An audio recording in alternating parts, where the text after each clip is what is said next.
Di bulan Januari itu baru dapat informasi kalau misalnya saya terpilih menjadi salah satu peserta yang ikut short course di Australia. Saya itu adalah gimana caranya peternak itu bisa mandiri dan bisa memanfaatkan, memaksimalkan apa yang mereka punya. Semakin ke depan nanti akan semakin banyak juga peluang-peluang yang bisa ditembus oleh seorang wanita di dunia peternakan. Dari Universitas Brawijaya dengan jurusan peternakan itu, karir apa sih yang dilakukan oleh Mbak Wahyu?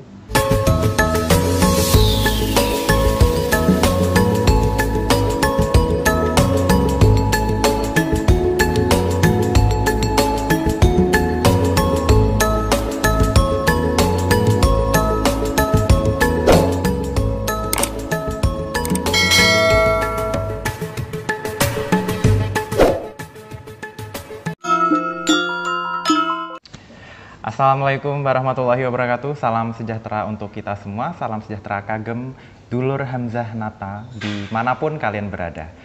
Senang sekali pada kesempatan kali ini kita sudah bersama dengan salah satu seseorang yang luar biasa. Oleh karena itu tetap bersama channel Hamzah Nata Bojonegoro, channel Cah Jonegoro. Baik, pada kesempatan kali ini kita akan berkenalan dulu dengan orang yang ada di samping saya. Beliau ini bernama Mbak Wahyu. Tapi untuk itu lebih enak kalau orangnya sendiri yang berkenalan ya. Silakan Mbak Wahyu. Hai, nama saya Wahyu Hari Abiyanti. Saya dari yang pastinya Cah Jonegoro dari Kedung Adem.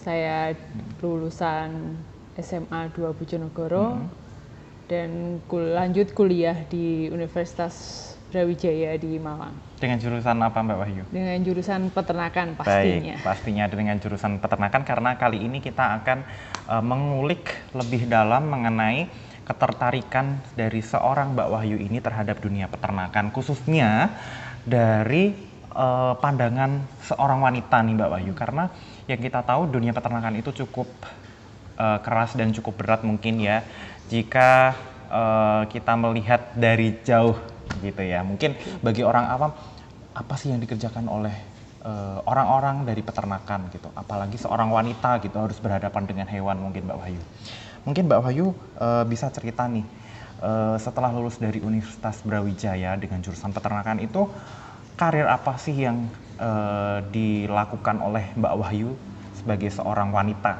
Silakan Mbak Wahyu. Oke, setelah lulus dari Universitas Peternakan yang awalnya nggak kepikiran sih untuk masuk di peternakan, karena pengen aja waktu itu pengen jurusan anti mainstream, dan ternyata ketika udah dilakukan itu ternyata asik banget gitu. Kita nggak melulu mikirin materi yang berat-berat, tetapi kita di lapangan itu ya sambil belajar dan pastinya dan juga banyak mainnya juga, main yang berilmu. Terus setelah lulus ternyata itu lapangan pekerjaan tuh banyak banget. Yang pertama dari bidang konsultan yang pastinya konsultan di bidang pakan maupun bidang ayam, sapi, potong sapi perah. Nah, sebelumnya saya potong nih Mbak Wahyu. Biasanya nih Mbak Wahyu sebagai seorang perempuan lulusan peternakan untuk mencari pekerjaan itu biasanya ada kriteria khusus, biasanya tuh kebanyakan laki-laki gitu Mbak Wahyu. Menurut Mbak Wahyu itu seperti apa ya? Kalau menurutku kalau itu sih nggak terlalu ngefek sih di aku, karena nggak semuanya itu laki-laki. Nggak semuanya ya? Nggak semuanya laki-laki. Tapi memang kebanyakan seperti itu ya Mbak Wahyu? Iya, jadi ada sela-sela, ada di situ yang membutuhkan seorang wanita juga yang berkarir di bidang peternakan. Dan mungkin semakin ke depan nanti akan semakin banyak juga peluang-peluang yang bisa ditembus oleh seorang wanita di dunia peternakan ya Mbak Wahyu. Karena mungkin kesetaraan gender akan semakin digaungkan nanti ya, terutama di bidang peternakan ini Mbak Wahyu. Nah Mbak Wahyu, saya pengen tahu nih sebenarnya mengapa sih Mbak Wahyu ini kok memilih peternakan? Apakah Mbak Wahyu tuh pas memilih itu nggak takut nanti mencari pekerjaan itu susah, apalagi Mbak Wahyu ini seorang wanita gitu Mbak? Gimana Mbak Wahyu? Awalnya itu tadi aku bilang, aku cari jurusan yang anti mainstream kayak gitu. Karena pengennya sih sebenarnya bukan peternakan, pengennya jadi seorang poluan. karena udah mencoba tapi gagal, ya udah akhirnya kuliah, dan itu pun juga orang tua nggak tahu kalau aku ngambil peternakan. Ketika udah masuk, ya udah aku jalanin dan orang tua baru tahu gitu. Kalau masalah pekerjaan sih waktu itu nggak merasa takut sama sekali. Yang penting apa yang ada di depan ini aku jalanin sebaik-baiknya gitu aja. Nanti toh juga jalannya akan ada sendiri. Oke. Nah, Mbak Wahyu ini lulus dari S1 tahun berapa Mbak Wahyu?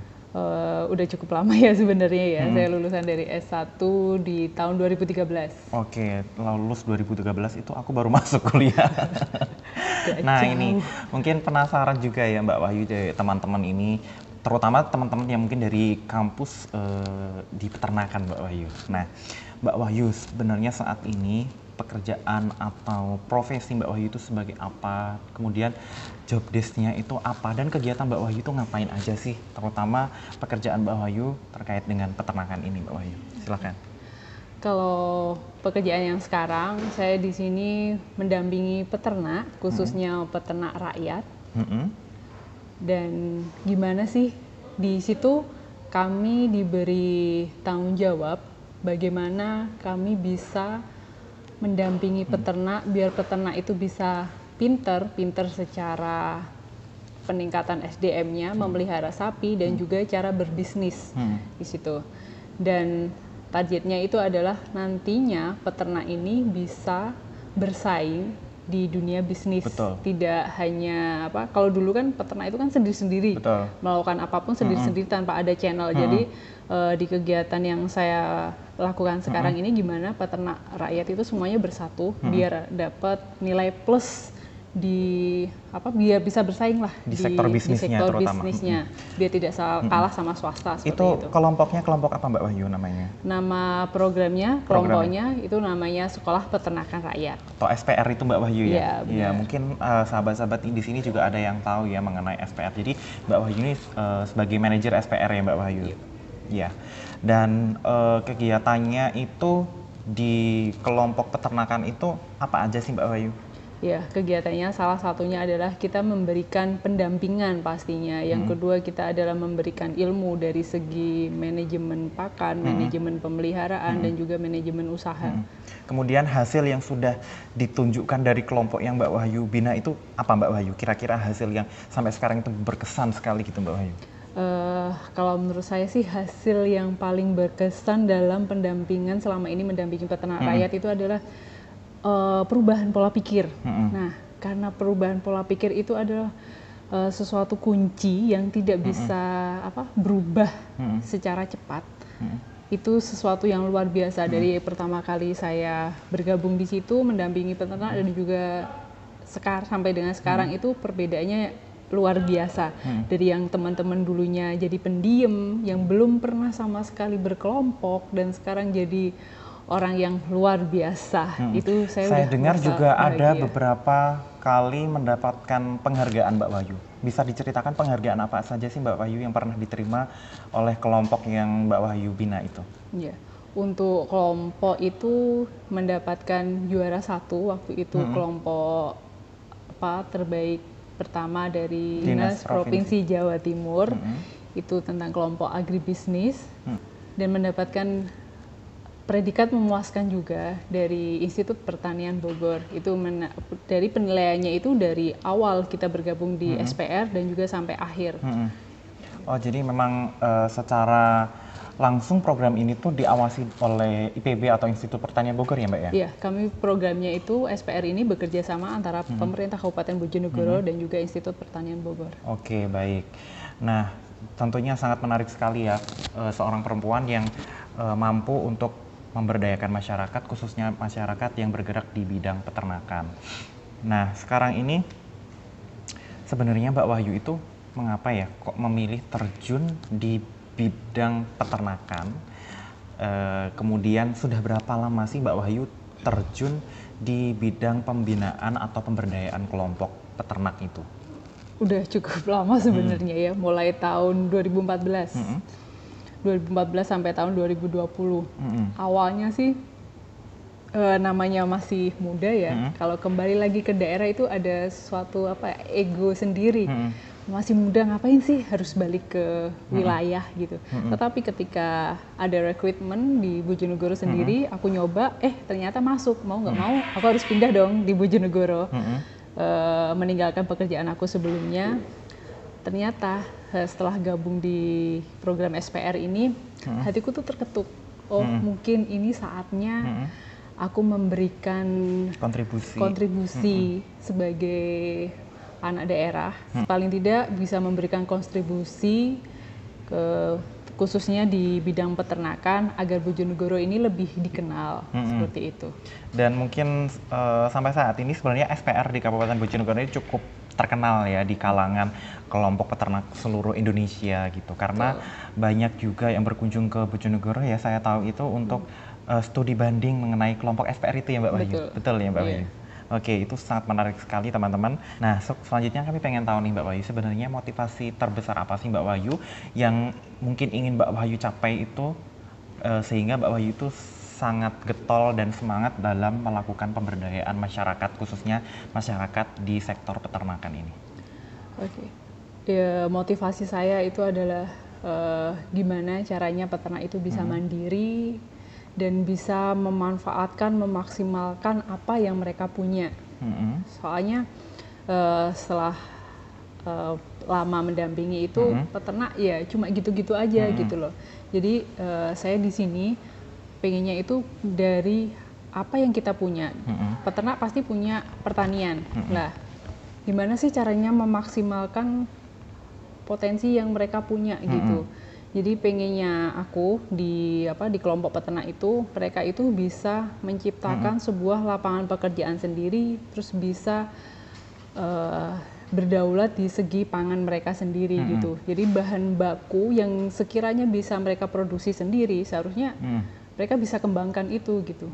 Jadi sebenarnya ini adalah tujuannya untuk menemukan kemandirian dari peternak itu ya Mbak Wahyu. Oke, nah ini yang menarik, saya pernah dengar bahwa Mbak Wahyu ini pernah diundang ke Australia untuk mengikuti apa Mbak Wahyu itu?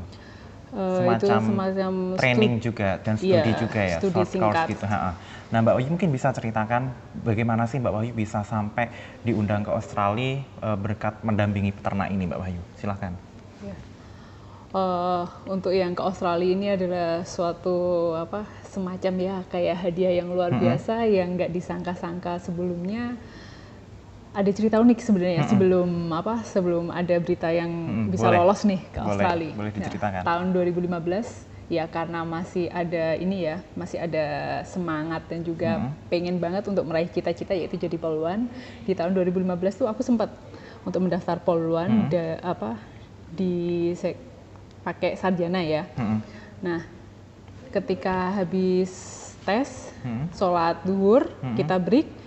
Setelah sholat itu kepikiran, kalau misalnya aku keterima jadi poluan, berarti aku nggak bisa ke Australia dong. Kepikirannya itu seperti itu. Padahal kan kita belum tahu kalau bakalan nanti ke depannya bisa ke Australia. Terus habis itu, di situ tuh pokoknya niat banget pengen ke Australia. Padahal kan cita-citanya dari awal kan pengen jadi poluan. Nah, ketika di bulan Desember diberitahu bahwa ada seleksi untuk berangkat ke Australia, seneng banget gitu ya.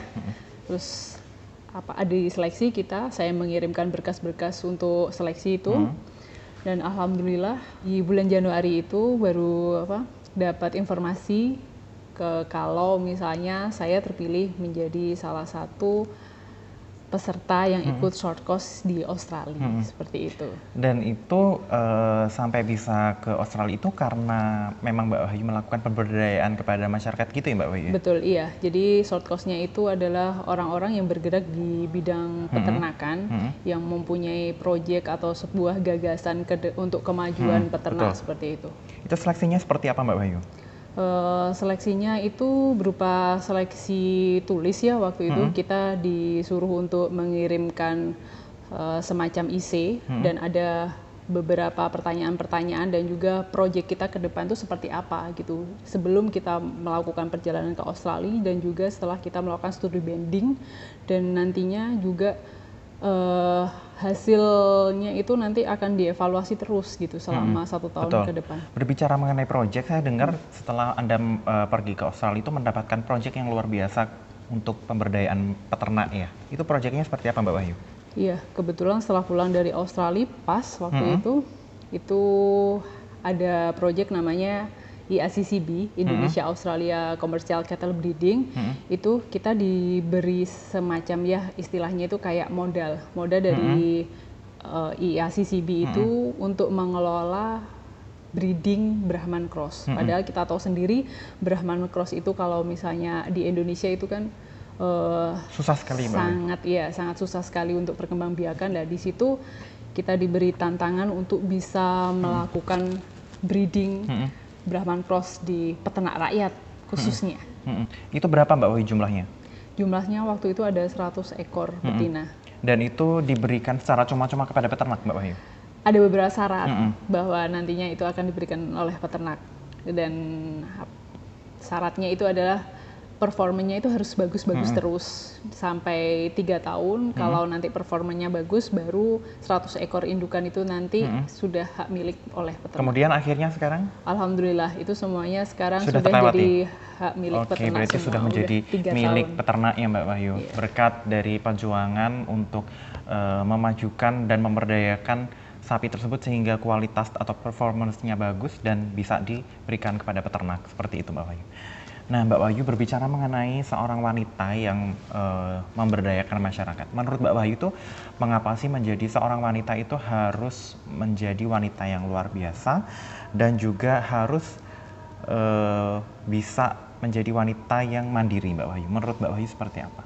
Kalau menurut saya wanita itu tetap harus berdaya karena kita adalah madrasah pertama nantinya untuk anak-anak kita. Jadinya kita harus sebisa mungkin kita harus bekerja keras untuk memberikan contoh kepada anak-anak, walaupun nantinya kalau misalnya kita berkeluarga kita tidak lagi bersinggungan dengan masyarakat sekitar. Paling tidak kita mempunyai modal, kita mempunyai pengalaman bagaimana nanti kita bisa memberikan contoh kepada anak-anak kita nantinya. Nah Mbak Wahyu, sebenarnya apa sih Mbak cita-cita atau harapan Mbak Wahyu untuk diri Anda sendiri maupun untuk peternakan di masa mendatang Mbak Wahyu? Silakan. Kalau menurut aku itu pengennya punya peternakan sendiri. Seperti itu, dan nantinya bisa berkolaborasi juga ke peternak rakyat. Kita bekerja bersama-sama, kita membuat suatu komunitas dan harapannya untuk peternakan di masa depan itu adalah peternak rakyat ini agar tetap bisa eksis dan tidak kalah dengan perusahaan-perusahaan besar yang lainnya.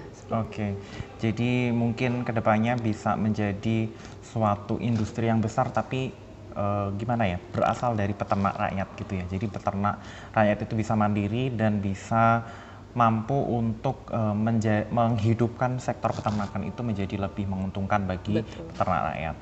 Nah Mbak Wahyu, untuk yang terakhir nih, pesan apa yang ingin Anda sampaikan kepada wanita-wanita di luar sana? Berikanlah pesan, kemudian motivasi atau apapun itu yang ingin Mbak Wahyu sampaikan kepada mereka yang saat ini sedang berada pada jenjang pendidikan khususnya di sektor peternakan itu Mbak Wahyu. Oke, khususnya buat adik-adik semua, teman-teman semua yang khususnya perempuan yang sekarang sedang belajar di Fakultas Peternakan, nikmatin aja semuanya dan lakukan semuanya dengan senang hati dan jangan takut kotor, yang penting itu. Terus untuk masalah pekerjaan, mau pekerjaan yang pakai pakaian rapi, mau pakai pekerjaan yang harus di kandang, itu semuanya wanita bisa lakukan semua dan tidak ada, dan ruang lingkupnya untuk pekerjaan peternakan ini untuk wanita itu besar sekali. Jadi tetap semangat, raih cita-cita untuk memajukan peternakan di Indonesia. Oke, jadi itu teman-teman yang bisa diceritakan oleh Mbak Wahyu, sangat luar biasa sekali mengenai pengalaman dan juga mungkin insight dan juga motivasi, kemudian juga arahan ataupun pengalaman yang diberikan oleh Mbak Wahyu ini, yang semoga kedepannya bisa bermanfaat bagi adik-adik atau teman-teman yang ada di luar sana yang mungkin sekarang masih bingung untuk mencari jati dirinya, untuk mencari passionnya, untuk apa ke depannya, dan akan seperti apa ke depannya. Karena mungkin saat ini masih banyak sekali yang mereka masih merasa bingung ya Mbak Wahyu, karena mungkin ada sedikit masalah mengenai gender itu tadi, karena mungkin masih banyak laki-laki yang dibutuhkan di sektor peternakan ini.